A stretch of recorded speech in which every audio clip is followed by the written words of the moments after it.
okuba nti waliwo enteekateeka ezigenda mu maaso olwaleero bonna beegonyiza okuba nti baagala okuba nti badda mu kifo kya sipiika bagenda kubajjayo foomu ze baexpressing okuba nti baagala okuba nti bayimirirawo enkya olunaku olw'enkya seeke esobole okuba nti etulesalewo ani wegenda okuba nti adda mu kifo ekyo era caucus nejje ku lwokuna olunaku olwokuna tugenda kuba tugenda kuba tufuna sipiika omupya agenda kuba alondebwa bangi bavuddeyo tulabyeko nakalabako deputy speaker Kadaga naye bagamba waali akomawo ensonga bityo bwezitambula wamu n'omukulu Jacob Oboth naye tumulabeko naye ku lisiti kwali naye ayagala kuba nti najja abeere nga atunnyonnyola ensonga Abaganda tukugamba nti aganaalya n'agataalye gonna gabeera ku nnyama.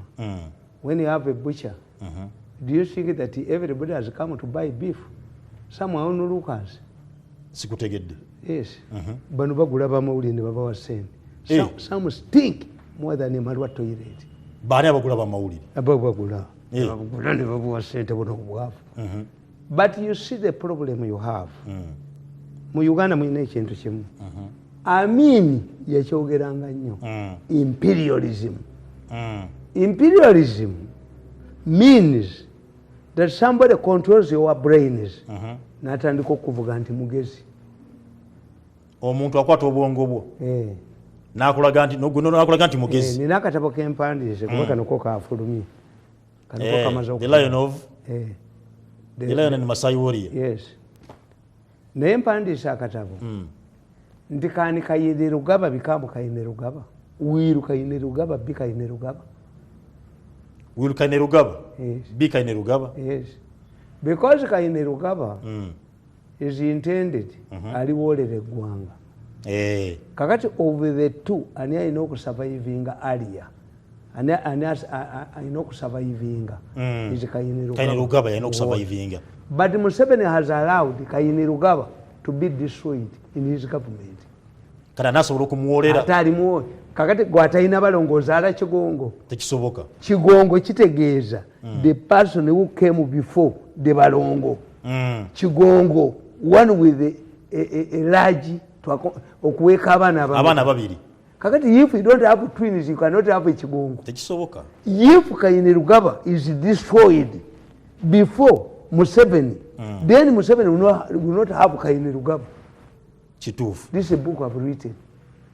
What is it supposed to be? Nti obukookolo bugeyana. Stinking disputes engaged in a debate. Who stinks more? Abatta abantu abali indicted balowooza nti ate muhoozi yawunya okusinga bo nga banuka ng'ennagisi banuka ng'amazzi. Abanuka ng'amazzi balowooza ati ate muhoozi gwe bateekako ebintu ate yemu.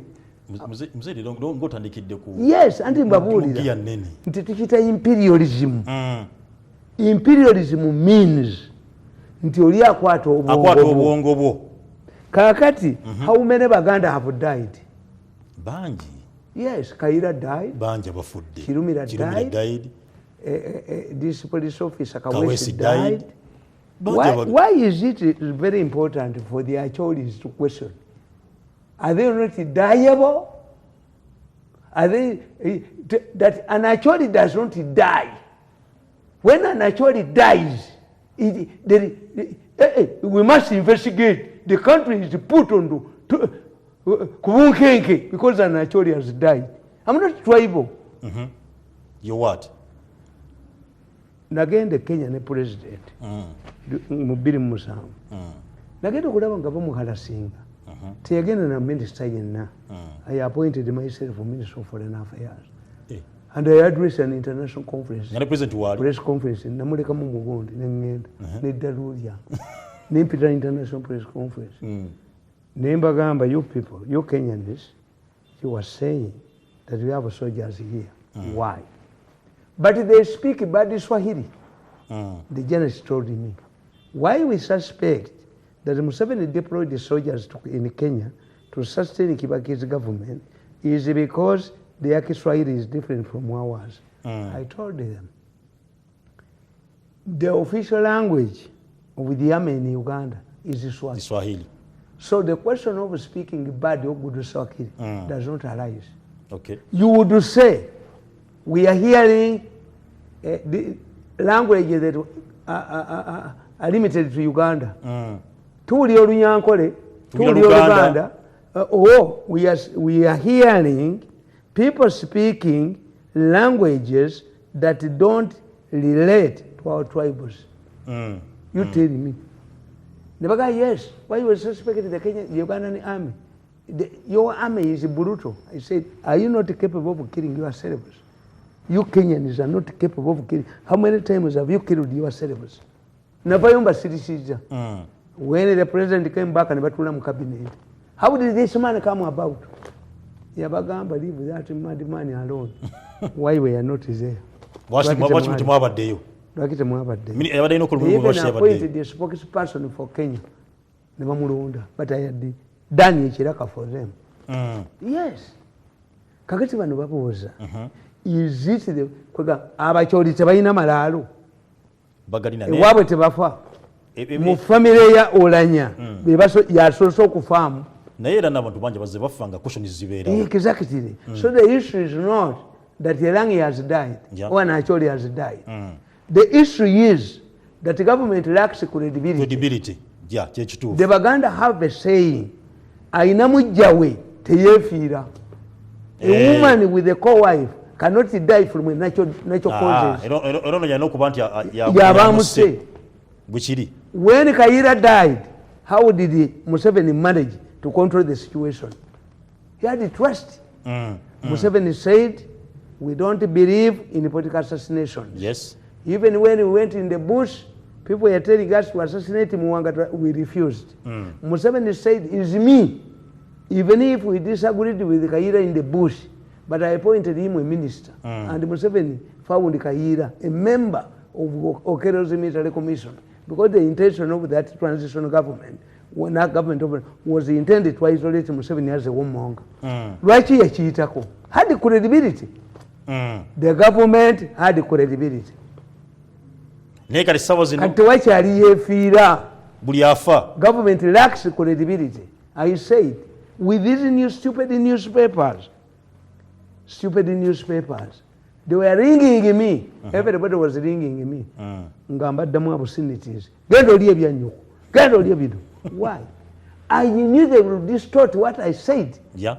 I've been poisoned 5 times, but because I drink a cup of charcoal every day.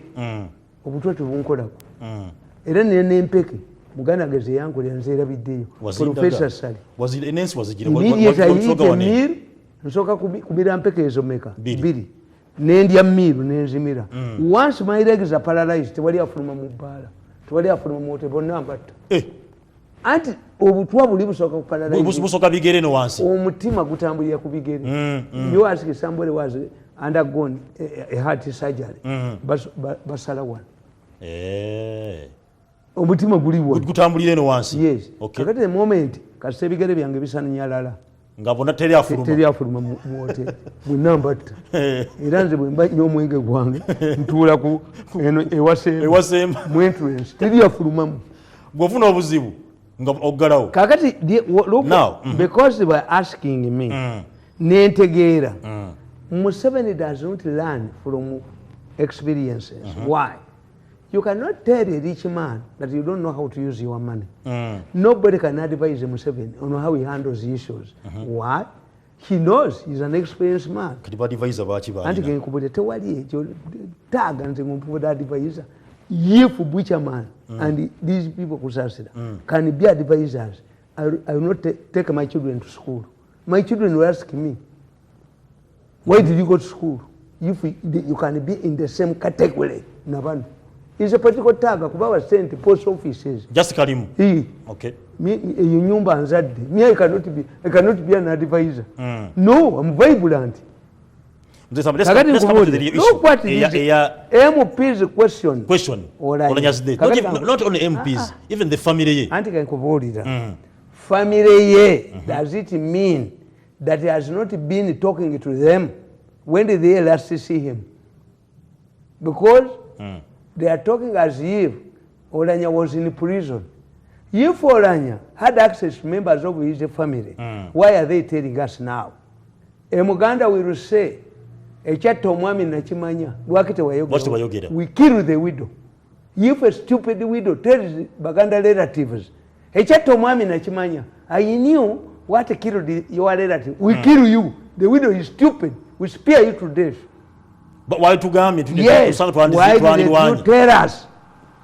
Even in the church, they tell you, abagana ekirango kino ekibagana okufumbiriganwa mukyogere kati oba musikirida. These idiots should stop shouting at us. Yes. Are you saying that these MPs we are not accessing OULANYAH? If OULANYAH did not tell you, shut up. Because if OULANYAH told you, if you were in close contact with OULANYAH, you would not be shouting down after his death. Who can trust you? Idiots. You idiots who want to create this someone in our country. Stampede and... Yes. Muze Tamale, Chitawa OULANYAH. Omwana yamukubira simu emirundi ebiri. Nga ina balumiriza. Era nga yagamba nti bamukozeko obulabe. Let me tell you. Mumateka is a dead who knows who killed him. Bwekiri. Even if I leave a note, it must be written between now and my death. And your death, yes. Let me give you an example. Omusajja bamuyita Tigawalana. Tiyesoma. Tiyesoma. Najja yali sweeper. Ninga aliwa mumanyi. Niye Simba e Busoga. One of the districts. Nafuka chairman wasa. Yetigawalana ina manyanga chikumi. When you see, you want to know, a person moving on fake academic papers has many names. Yes. Kubanga ajayita kupopula byanjawulo. And they don't know how to forge. Kati omusajja oyo bamulonda kuba chairman wa 5 Mayuge. Nga waliwo mumanyi. Nga manyi yali sipa kugombolola nga mumanyi yasoma D. Musajja ne bamuleeta to disqualify this man. Yagula abasajja bagana baali bawakakoza mutale. Kidnap the man ne bamutwalira wero ne bamusuula mu kinnya. Fortunately tebamutta. Bamusuula n'essimu ye. N'akubira mukazi w'essimu. N'amugamba nti gundi ne gundi. Bantadde mu kinnya. Ninsanzeemu emisota. I'm going to die. Ne gundi be bankidnapping. The woman alerted the people around. Tigundi. After getting that rumor, baddayo.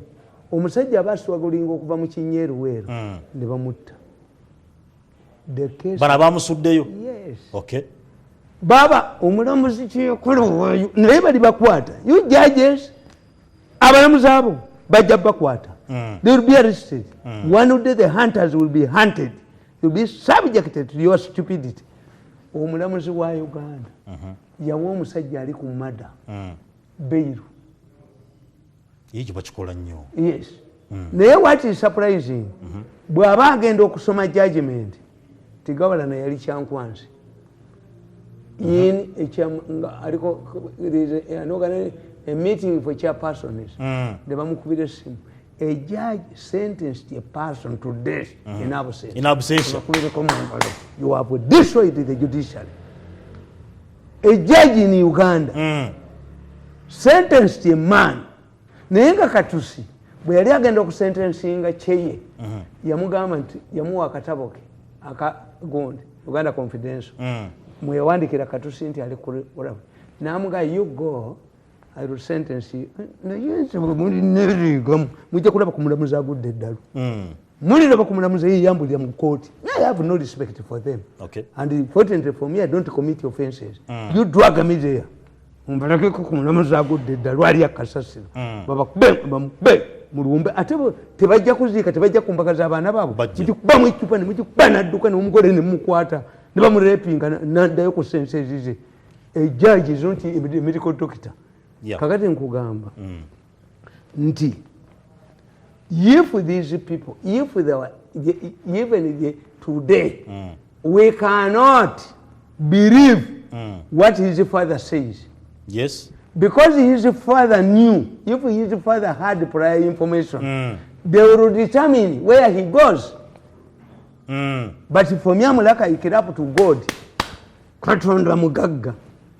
OULANYAH has been is deputy speaker. OULANYAH has been a speaker. When Museveni brought this woman who resembles Gaddafi to construct the Rubawa hospital, a modern hospital, OULANYAH talina kyeyayogera. All of these MPs who are shouting themselves as horse, they guaranteed, but the hospital is not moving. Let me amulaki nti njagala n'abasawo b'ebweru babatte. Any fool who goes to seek for any treatment must be killed there. Yes. Create a contradiction, solve a problem. Okay. The Governor Bank of Uganda, who had the money, died. This one has died. Uganda is at a cemetery. Why don't you prepare the hospital? You see, Mbabazi Muhwezi had a stint in Uzira. Moses Sali had a stint in Uzira. Namboze had a stint in Uzira. Moses Sali had a stint in Uzira. Mwanga Chivumbi had a stint in Uzira. When you look at the MPs and the ministers, you can think that the old boys of Uzira, how have they improved the Uzira? They only talk about special diet when they are taken there. Why don't you construct the Uzira? Yes. How much money do you give to Luzira? Those who had the hard stint, Muwanga Chivumbi, Bamutwala, Gatunde Waguru. Muwanga Chivumbi was saved by a person I knew. Ngalie Luzira. Bali bamuyembe sabino okusika chapati yokola. Bolu kukwatako. Okuyimba. That's why this Mulego man is almost dead. He's sick. I had them in their meeting. We can use Mirundi to arbitrate between this man. When we were causing trouble, did you tell me? Mirundi yasobola tuya. Anti mbakwata mashindi zange zibakwata. Kakati nkugamba nti a setback is good in politics. Why is it that? Are you? Ekintu kyetu twepimaako nze abantu bankubira amasimu bwana Mirundi oyambala suuti ki mbaga nti ana mu bbiri wansi asatu mu nnya wano I can adjust it depending naye I don't know the length of my coffin. Kituufu. Yes. When Lukwago bwe yafuna covid bamutwala Nairobi ne bamuteeka mu kasenge si bino bamuteeka mu kasenge nga kali contain Kenya. We are equal members in the African community. No, Baba Sekerera. They laugh at you, the Kenyans laugh at you. How many Kenyans have you seen lashing here for treatment? Yes. How many, if you are equal partners in the East African community, how many Kenyans have you been last year to Mulago? Who is to blame?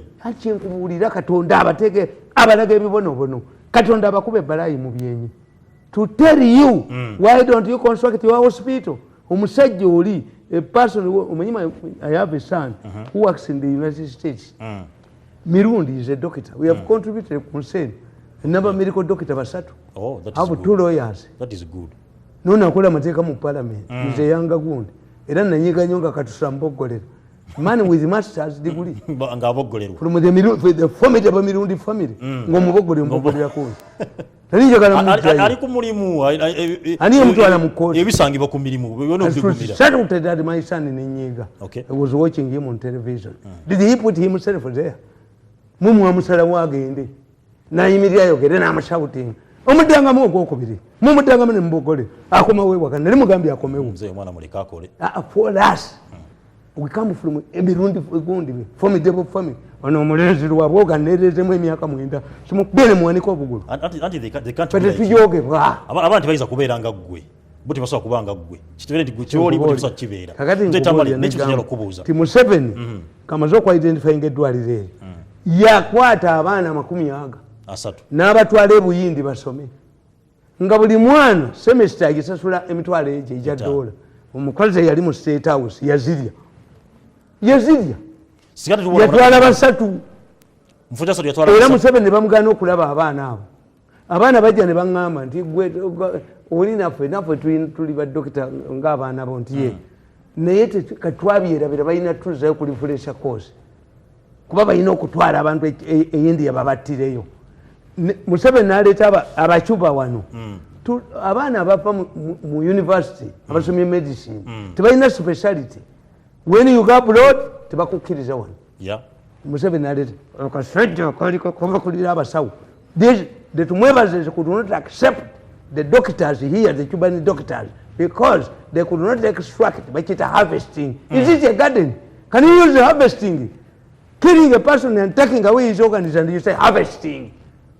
One way to cheat public relations, a polished way of saying organ harvesting. I hear them in their meetings.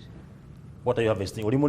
Kakati yenkubuuza omuntu w'omukyalo awulira bubi nnyo nga sipiika wa palamenti afiiridde ebweru.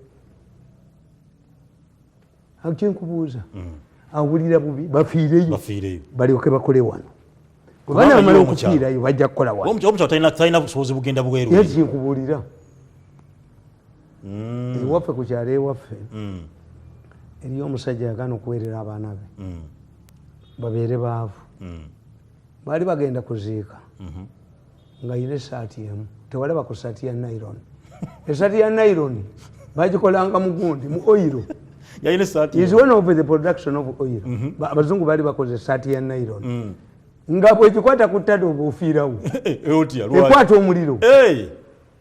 Era ewaffe waliyo omusajja bamuyita Bakule yagenda okuzikiza oluyiira endiga ze omuliro guzikwatiddeyo n'agenda mu gambuutusi ne kooti bamusangayo ng'omuliro gumwokedde. Nylon ayakirawo naye nylon bwe wamwozanga nga tagolola ng'oli ayambulamu essaati n'azina nga yeyambuddemu essaati kozi agikazi nylon. Naye omusajja essaati ye yali egaanye okukala ne bagenda okuziika bonna ne bafiirayo. Yagamba obwavu kirungi. Waffe eriyo omusajja tawirira baana be nenyumiza mu bwavu bwabadde alina essaati Tamale ku nsonga y'Olanya. Omusajja bamuyitanga ani yalina abaana be Ntumwa naani naye nga bo tebambala ngoye. Yabatumanga mu tawuni nga bali bwereere nga basajja bakulu baleebeeta. Lwaki? Basajja bamuyitanga ani? Lwakubanga mwavu. Yagamba ekyamuwunya okufiira mu ogenda okuziika Butambala. Yali talina saati ndala. Era yavaayo nakyo neemunya ku system. Nankabirwa was given 5 billion to tackle Kadaga Bay and Nako. I have the recordings. Sirimba tebasobola teyasobola bawaabira mbakuba mu video. 5 billion. Yesterday my machines captured 4 different meetings discussing this issue. Gyetuliko olwaleero eyokufa kw'Olanya. I know the dynamics. Era oyo omukazi mugezi nnyo. Aliwa Oyo omukazi oyo mugezi nnyo. Mukazi ki? Yekibasuuliddewo nange baali banjooga. Lwabooko aleeta Don Nakalema ajjajjayi ngani bw'ojuuka ne bankobawo Lwabooko n'aleeta Dona ne balifabishinga office ne babongeza sente embwa bagikomyewo alijje wange nja muttirayo. You come to my home. Bamba manyi obujozi bwabwe. Kati Kaliisa alanga Kaliisa bagenze Tanzania ne bajjayo 5 billion ostensibly to pay me bazije mu ba organic dealers. Yes. Kakati yena agamba munne kakati gwe muwomuli ngompa gwaje kanayi waka ni Kaliisa zikundi ne banku bedene simu. You are stupid, you are idiots. You look back, Kaliisa is looking for Geneza in Chibuli. Ye abadde tamanyi. I know the president is finding ways of giving me my money which was blocked. Mbabanja sente mpitirivu. Kati Kaliisa ajja ne Lwabooko. Lwabooko never reconciled with me. Katonda namweza message jo to Museveni bwe yegatta ne Katonda. We cannot reconcile. I will never reconcile with the Lwabooko. Even if you mention the man Lwabooko in my family, I shoot you. Has caused trouble in my family. It will suffocate me into submission. Omuwemi aja tasobola namulabanga ininga tuzalumwa. You don't know these people atakulaba. They came poppers katumwebaza kajja kanuka oluumu kali kaavu nnyo dipita ikundi nga gwe sente muzijja mu criminality. That's why I defend Muhoozi. Ekitabo ky'empandiise ani asinga okunuka mu bukolokolo gwe bavunaana okutta abantu mu makampuni ge nga izi indicted by ICC ali ku Zoom kwawoleza ne Muhoozi gwe muwaayira obuwaali ani anuka nedda mulinzi gwe ne Muhoozi nakana akasajja kano akasajja ko kamanyi baakawa ssente kagendeko kubye naye ekifaananyi nkakutereko wano nkakutereko nga kwogera ani anuka kakati amuteeri Mzee Tamale, the speaker is dead. What is next? What next? Ensi etambula ate babakabaka kituufu ensi etera bagenda bakugamba Buganda mwagisanga omujejirekawo yes how can you compare non-living thing to living thing gana amasiro ge batunza abafalansa okutwala ag'ekasubi ne babaletamu bodaboda kabaka kye yakoze yagulidde bano bodaboda balukanzo naye nga amasiro bawetedde bodaboda olaba kabaka awalira amasiro abafalansa bakatwala kakati ffe tetukyalina teri muganda agenda kukkiriza kumuziika atuba yiye egini ennyonyi enkulu yeyigiriza kati oba ye kabaka tali respecti nga bijja byabajjajjaabe mayiga asobola okutunda ebijja byammwe kubanga ebyewaabwe tebannabikwatako omukozakoza gukoza ku muliraano enkoko ekeera ku muliraano mayiga does mayiga have value mu bijja mu emasiro atunze buliko yawunyawunyanga ne mu baana abanappi n'abajjamu ssente oyo naye muntu Mzee Tamale. Kakati kugamba ensi etambula. Yes. What is happening according to the constitution is that no activity can be done without the speaker. The speaker. Kakati they must elect the speaker first. Okuza speaker kwa lwakutaano. Okumanya abasajja bagezi bategeerawo nti Oulanyah agenda kufa. Mzee Tamale bategeera batya. Let me tell you, babadde bakuba mbadde nkugamba kiwano nti ekikubyamungi. Ekikubyamungi.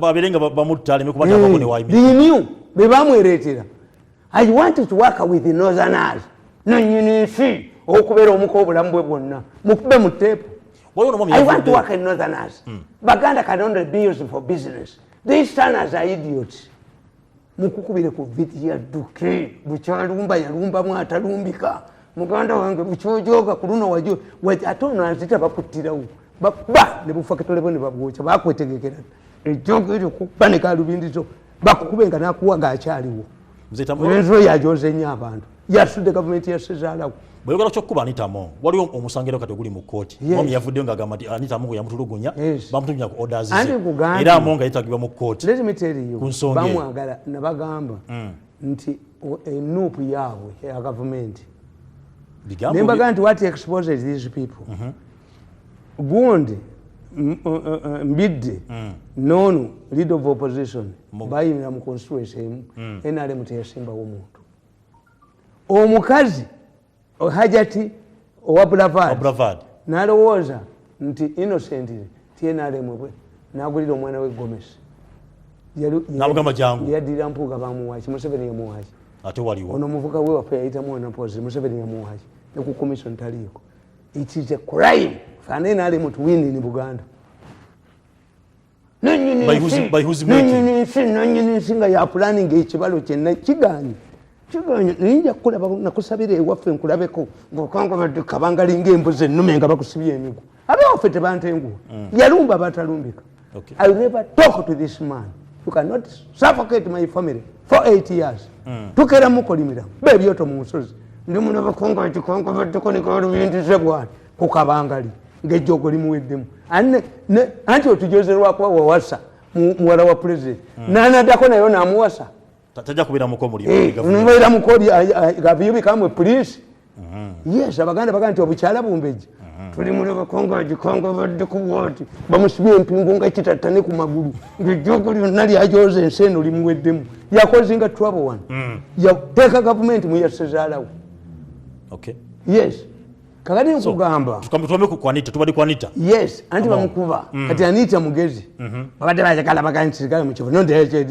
ejogo libagwe mutwe kati ejogo kali bagwe mutwe everybody kati abawunyisa buwunyisa buli muntu yenna akaayi kati mu kimumme kubanga Museveni kye yalikoze nga tayagala Amongi yalikoze lishapo namugjawo nono wa Governor Bank of Uganda nabaga singa si bujozi bwammwe obulowooza nti omusajja nganzi alina masters degree abakoledde emyaka 14 onkanyuka kasasiro banga nanyini nsi lwaboogo ayagala okutwala 5 billion hituuku 5 billion navumye nazaalawo nali nakozeeyo oggulo embwa ne bakanyuka kasasiro siririnyayo nswere empunu siza gendeyo ku kasasiro 9 years I'm working on my road tebandabangako mu State House ate navuma first lady ate njirayo nti bali bandabyeyo for 9 years I've not entered the State House once Museveni yampita we disagreed nezeyewa jango na appointment later benyondo omuntu wenkomalewo I need compensation njagala compensation sekuyita wa kalisa anonya jeneza kalisa line lwabwo anonya jeneza benyondo mutti just ignore him olaba nitamongo nga atudde mu mutebe gambye abatudde mu kifuba kati atatya am I only going to be in the Orthodox Church? If we want to be a bishop you don't marry. If we want to be a priest you marry. This woman has challenged them. Do you want me to be deputy or be deputy forever? It's up to Museveni. Nange ntebe nsobola gikola kati afune wa mutebe. Mune watabadde nze mbadde nkola. Yes. Avudde yajja. Akoze bulungi. In political science you create a contradiction to provide a solution. Nze ngende mbere wansi. Nokolema wampona. Nijogeda begwe nyondo nkutire mugundi. Bali tebamanyi muntu gwe bakola naye. I had when you read my book inside the palace. Nalinjo kumunzo yenyondo mu. Yali ampite ekyankwansi. Simanya advisors wali olibira bidamu na yabikoze. Ningamba kangende mbulo winge. Mbulo winge naye. Kukitebe kyabwe ekyobujozi. Bawulire nti mbulo winze naye. Tebali tegede nti abantu banyiga. You just throw me away like a furniture. Throw him here. Throw me there. I know. I gambled with my life. Yeah. If I don't join the NRM, I would be in the parliament. Whenever I listen to Amagezi. Yes, I regulate the day I met Museveni. You regulate the day? I regulate the day I met Museveni. Whatever mama wange bamukuba. Kabamukubira Museveni. Nata mwana adagala. Nino gende walovo konteke murugosi. They try inseparable. I must apologize to Wabogo. Nswere mpunu. Familia ya fenene nyo nswere mpunu. Neya numa nyo nyabo. Bwakwata emigo. Natambula na ngamba. Singati wagenda wa mukama awoyo. Singa magulu gange malamu. Kasete bamukubanga balumondo. Naye omulezi n'ajoga familia yaffe. Yawasa gwanga. Yasembye ye yasoose. Twakasooka okulaba abawasa. N'ajoga family. I'm playing games with this man. You come to me. I never come to you. I never talk to you.